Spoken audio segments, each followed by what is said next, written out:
Erev Tov Rabotai, we are continuing with our Mishna Yomi, Masechet Nedarim. We are up to Perek Ted Mishnah Aleph. Today's Mishnayot should be Leilu Nishmad Neria ben Svetlana Ranbaev Eliyahu ben Burchai Israelo ben Chana bat Miriam Menuchatam began Eden Amen El Avdil ben Chaim Lechaim v'Derefua Shelemav Daniel Shalom ben Rosa Betoch Shah Chulei Israel.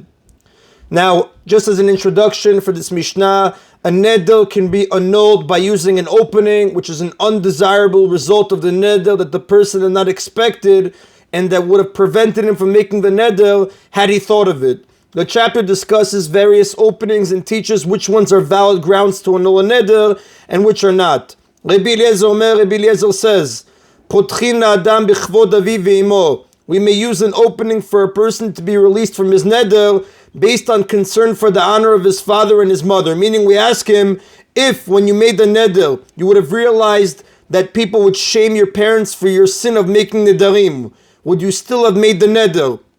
Now it is wrong for a person to make nedarim and shvot even if he keeps them. One who makes a neder therefore brings shame on his parents, as people will say to them, look at the son you raised, how careless he is with making nedarim. Or people will assume that the parents also treat nedarim lightly and that he learned his behavior from them. If he answers that he would have not made the neder, we may annul it.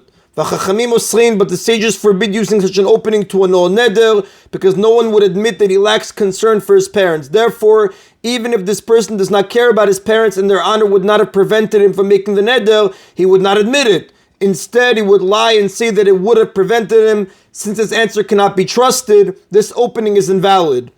Now, Rabbi Eliezer's opinion is questioned. Amar Rabbi Tzadok said, Ad shepotchin lo b'chvod aviv ve'imo. According to Rabbi Eliezer's reasoning, just as we can use an opening for a person based on his concern for the honor of his father and his mother, we should also be able to use an opening for him based on his concern for the honor of God. Meaning we could ask him, had you known that you would be considered wicked by God because of your sin of making the nedarim, would you have made the neder? Certainly Rabbi Eliezer agrees that such an opening is invalid, since no one would admit that he lacks respect for God. A person who says that concern for God's honor would have prevented him from making his neder might not be telling the truth. Now, if an opening based on God's honor is invalid for this reason, an opening based on the honor of one's parents should be invalid too for the same reason.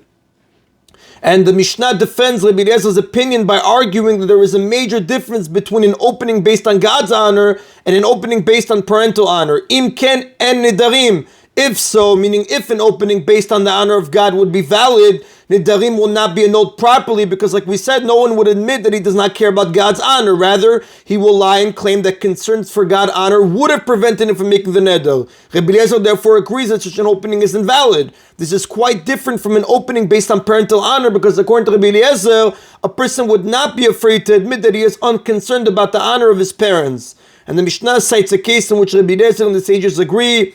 Umodim chachamim leRabbi Eliezer. The sages agree with Rabbi Eliezer bedavar shebeno leben aviv ve'imo, that if someone made a neder regarding a matter that is between him and his father and mother, for example, he prohibited his parents to have benefit from him, shepotchin lo b'chvod aviv ve'imo, that we may use an opening for him based on his concern for the honor of his father and his mother. Since he directed a neder against his parents, he has shown that he does not care about them. In this case, then, if concern for their honor would not have prevented him from making the neder, he would have admitted as such. Therefore, if he says that it would have prevented him, we believe him. Now, in the rest of the Mishnah, the Rav does tell us that Halacha follows the opinion of the sages. That is in the Mishnah Aleph.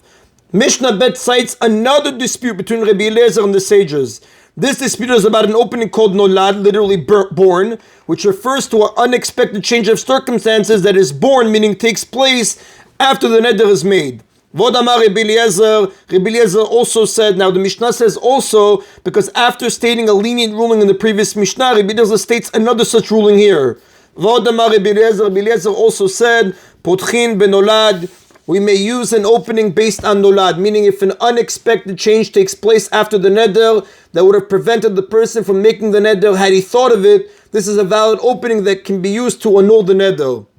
The Chachamim osrin, but the sages forbid using such an opening to annul a neder. According to the sages, a person would not refrain from making a neder if he takes an unexpected change into account, because he does not really think that the change will happen. Now the Mishnah refers to a case where something unusual happened, which when the neder was made was quite unexpected. The sages agree that we may use an opening based on an expected or common development, but in the case of an unexpected change, the sages say that an unexpected change is not a valid opening. Like we explained earlier, the method of finding an opening works because the person would not have made the neder had he thought of the unwanted consequence. So the neder is like one that was based on a mistake. Now this reasoning, however, is valid only if the unwanted circumstance already existed at the time the neder was made, or it was expected to happen later. But if at the time the neder was made, this unwanted circumstance was not expected to happen, then even if the person had taken the possibility into consideration, it would have not stopped him. He would have assumed that it will probably not happen, and he would have dismissed it from his mind.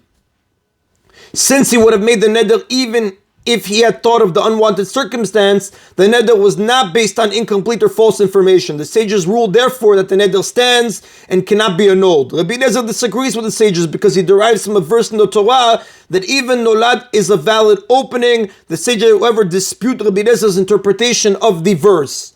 Now, to illustrate this dispute, the Mishnah gives some examples of unexpected change. Ketzad, how so? Amal konam sheni neneh ish ploni. For example, someone said konam, that I shall not benefit from that man so-and-so, v'nasa sofer, and so-and-so, then unexpectedly became a Torah scholar, and the person who made the neder wishes to use his services, which is forbidden to do so because of the neder. Or sheya masiyat beno bekarov, or so-and-so was unexpectedly about to marry off his son, and the person who made the neder wishes to join the wedding feast. Now the commentaries point out that marriage actually is common and can be expected to occur. The Mishnah must therefore be referring to a neder with a time limit, where he specified that the prohibition should end at a certain time, and the marriage was not expected to take place before that time. And again, the one who made the neder wants to join the wedding feast. Va'amar, the one who made the neder therefore says to a sage, had I known that he would have become a Torah scholar, or that he would soon marry off his son, I would have not made the neder.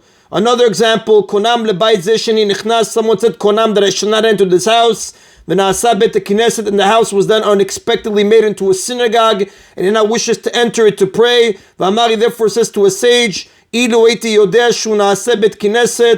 I known that the house would be made into a synagogue, I would have not made the neder. Having given these examples, the Mishnah states, Rabbi Eliezer matir v'chachamim osrin. In each case, Rabbi Eliezer permits annulling the neder based on the unexpected change, what we call nolad, while the sages forbid it. And the Rav does tell us, v'alcha kechachamim, the halakha follows the opinion of the sages. And that is the Rabotai of today's Mishna Yomi. Baruch Adonai Leolam. Amen v'amen.